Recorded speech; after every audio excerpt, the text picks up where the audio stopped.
Makinemiz KRM 3016 serisi. SMC4 kontrol paneline sahip. 3700'e 1690 gibi bir tablo ölçüsü. Aynı zamanda 3000'e 1690 işlem alanına sahip. Motorumuz R25 4KV 18000 RPM'lik bir motor. 18000 devir. 18000 devir. Manuel takım değiştirmelidir. Manuel takımdan kastımız elle anahtar yardımıyla takım değişimi yapacağız. Vakum özelliği opsiyoneldir. İstenildiği takdirde vakum bağlanabilmektedir. Mikro hassas step motorlara sahiptir eksenlerimiz. Şimdi Rıfat Bey, bu mikro hassas sürücüler Probostan farkıyla CVD 860H serisi kullanılıyor makinelerde. Kesinlikle CVD 860H serisi kullanılmaktadır. 860H'ın diğer sürücülerden ayıran özelliği? CVD 860 serisinde high voltage özelliğimiz var. Bunu ne demek? H anlamı da o mu? High Aynen voltage. öyle. High voltajımızı ifade ediyor. Yüksek akım çekme özelliğine sahip. Bu sayede motorlarımız daha güçlü ve daha hassas bir şekilde işlemeye sahip. Aynı zamanda sürücümüz, şöyle göstereyim, fanlı bir sürücüdür. Bu da sürücünün soğumasına ve uzun süreli çalışmalara etkili olmasına sağlamaktadır. Eksen motorları step motor derken 8,5 Nm. 8,5 Nm'lik step motorlara sahibiz. Y ekseninde aynı zamanda redüktörle desteklenmektedir. Redüktör alalım. Redüktörlerimiz bu şekilde 40 gövde 1/7 oranında redüktörler. İtalyan. İtalyandır. Varvel marka orijinal redüktörlerdir. Bu şekilde eksenlerimizi desteklemekteyiz. Eksenlerde kızaklardan bahsedecek olursak? Kızaklarımız kare kızak. Güçlü, hassas, bozulmaya karşı daha sağlam ve Y ekseni etkili. Kızaklarımızda anladığım kadarıyla gizli. Burada aynen öyle. Bu da talaş kaldırma durumunda aynı zamanda kızakların korunmasını sağlıyor. Tozu da engellemiş oluyoruz. Kesinlikle. Kramiyer yapılarına gelecek olursak? Kramiyerlerimiz 2 modül helis dişli kullanılıyor. Güçlü bir sisteme sahip. Helis'in getirileri nedir peki hala? Çoğu firma düz kramiyer kullanıyorken helis kullanmamında... Düz kramiyerde atlama etkisi daha yüksek. Aynı zamanda heliste daha hassas bir ilerlemeye sahip. Şimdi düz olduğu zaman anladığım kadarıyla tek diş basıyorken heliste 3 dişin aynı anda... 3-4 diş aynı anda basmakta.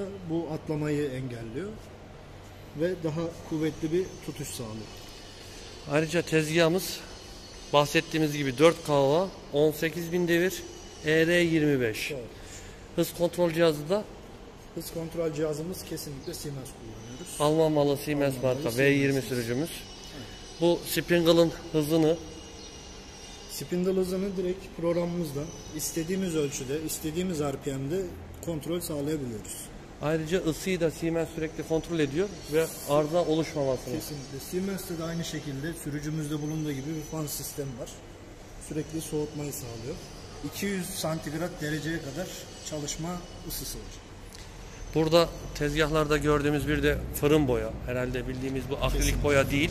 Bildiğimiz fırın boya. Bunun getirileri de herhalde daha zor çizilmiyor. Kesinlikle. Daha zor çizilir. Kolay kolay atmaz. Kolay temizlenir. Kesinlikle. Şimdi burada bu tezgahın kontrol ünitesi herhalde SMC4 kontrol ünitesine sahip. Şimdi SMC4 kontrol ünitesi varken bilgisayar kullanmamıza kesinlikle gerek yok. Bilgisayarı aradan çıkartmış oluyoruz. Daha portatif bir yapıya sahip ve bilgisayarlı sistemlere göre daha net parçalar atmakta. Bu SMC4 4 eksen olduğu için SMC4. 4 eksen destekli. Tezgahımız aslında 3 eksen. Kontrol ünitemiz 4 eksen. Kesinlikle. Daha sonrasında istenildiği takdirde 4. eksende eklenme özelliğine sahip. Dolayısıyla 4. eksen eklemek istediğinde müşteri buna, sonrasında kontrol ünitesi satın almasına gerek yok. Kesinlikle. Direkt 4. ekseni satın alarak. Ekseni bağladığı zaman kontrol ünitemiz bunun için müsait. Peki 3016 SMC4 modeli için konuşuyoruz şu anda. Doğrudur.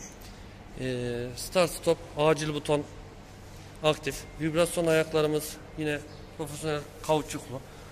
Bunlara normal metal ayak koyan firmalarda farkı nedir bu Rıfat Bey, bu ayakların? Metal ayak bağladığımız zaman titreşim fazla olmakta ve işe etkilemektedir. Bu yüzden vibrasyon engelleyici ayaklar kullanıyoruz. 3017'de, pardon 3016 SMC4 modelimizde toplamda 3 sağda 3 solda 4 6 tane ayak. vibrasyon Evet. engelleyici ayağımız mevcut. Köprümüzden bahsedecek olursak burada Şimdi normal düz bir profilden kesme değil. Anladığım kadarıyla böyle ekstra mukavemetlendirilmiş bükümlere sahip. Bunun bize bir getirisi var mı? Bunun getirisi şöyle, hem Z eksenini biraz daha öne çekme imkanımız oluyor. Yapışık çalışmadığı için arabalar daha rahat çalışıyor. Aynı zamanda da bahsettiğiniz gibi mukavemeti artırıyoruz bu şekilde. Kuvvet artıyor değil mi? Evet. Yani köprü düz bir profilden çok daha kolay imal edilebilirdi. Yalnız bu şekilde imal edilerek ek bükümlerle İmalatı zor fakat daha güçlü bir yapı. bizim için de güç önemli değil mi? Kesinlikle. Şimdi Rıfat Bey, SMC4 modeli için, 3017 SMC4 modeli için burada anladığım kadarıyla hiçbir bilgisayar olmadan eksenlere basarak Tamamen kontrolümüz bu panel üzerinde. Eksenleri manuel olarak bu şekilde 3 yönde de hareketini sağlayabiliyoruz. spindle'a hareket verecek olursa Spindle'a hareket vermek için S tuşuna basıp spindle'a vereceğimiz RPM değerini giriyoruz. OK deyip M3 dediğimiz zaman ışığımız gördüğünüz gibi kırmızıya döndü. Spindle'ın çalıştığını ifade ediyor. O spindle'ımız son devirde çalışıyor. kapattığımızda tekrar maviye mi dönecek? Kapattığımızda ise tekrar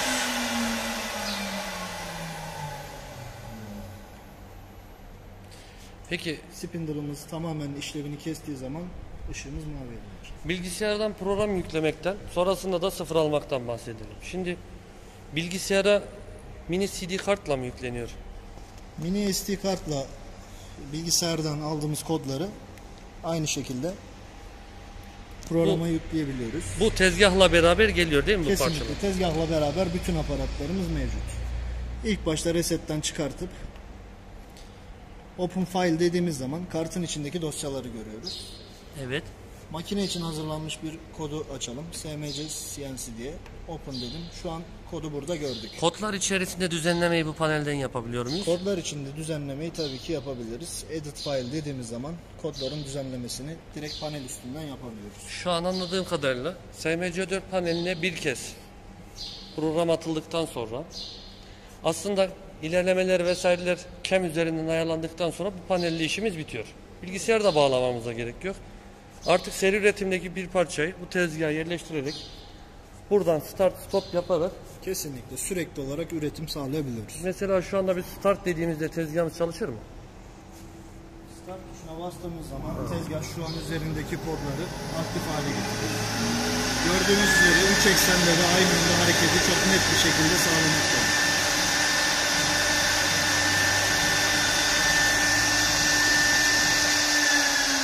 Stop tuşumuz direkt olduğu yerde makinenin durmasını sağlamaktadır. Peki kaldığı yerden devam edebilir miyiz? Kaldığı yerden devam etme özelliğimiz var. Pause ve start özelliklerimiz mevcut. Kaldığı yerden devam ettirmek için kullanabiliyoruz. Bu tezgah SMC4 vakumsuz. Doğrudur. KRM 3016 SMC4 vakumsuzu istersek vakumlu hale daha Vakumlu sonradan halde da istediğimiz zaman çevirebiliyoruz. Opsiyoneldir. müşteri satın aldıktan sonra da çevirebiliyoruz. Aynı şekilde yapılabilir. Bedeli dahilinde. Doğrudur. Bahsedeceğimiz başka bir şeyden gelecek olursak tezgah stok testi mi? Kesinlikle stok testidir. Gördüğümüz gibi burada birçok stokta bu modelden mevcut.